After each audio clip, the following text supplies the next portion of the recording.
शेतकरी मित्रांनो नमस्कार. कांडी लागणीमध्ये तुटाळ्याचा एक समस्या हे जाणवते.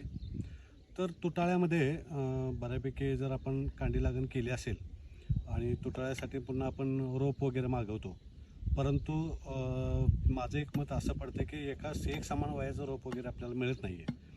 त्यावेळी एक कन्सेप्ट आम्ही तर काय राबवला की बऱ्याच शेतकऱ्यांना माझं मार्गदर्शन असं असतं की त्या शेतातल्या किमान एक 2 ते 3 ओळी काढून इकडं गॅप सांधून घ्या आणि त्या 2-3 ओळ्या पूर्णपणे रोप लावा.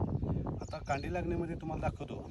तर उगवण जे आहे ते सरासरी आम्ही तिकडलं रोप काढून हे इथे एक लावलं, पुन्हा हे इथं हे एक लावलं, इथं लावलं, हे असं हे करून हे आहे.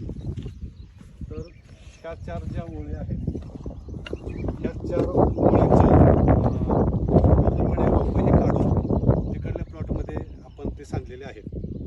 तर हे असं करण्यामागचा हेतू काय की ह्याची जर उंची म्हणाल तर प्लॉट हा एक समान एका दिवसाच्या लागणीचा दिसेल आणि हे रोप लागण जर म्हणाल तर ह्या 4 सऱ्या बघा रोप लागण केल्यामुळे एक समान हा पण प्लॉट एक समान दिसतोय.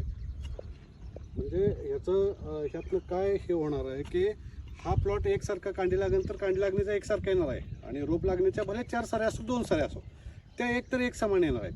थोडंसं मजूर खर्च आहे यामध्ये, परंतु एक समान एक प्लॉट आयडल प्लॉट जर बनवायचा असेल तर ह्या गोष्टीशिवाय पर्याय नाही असं माझं प्राथमिक मत आहे. ह्याचे वेळोवेळी तुम्हाला हे कांडी लागण आणि ही रोप लागण ह्या दोन्हीतलं कम्पेअर करून आम्ही थोडं माहिती देऊच. तोपर्यंत धन्यवाद मित्रांनो.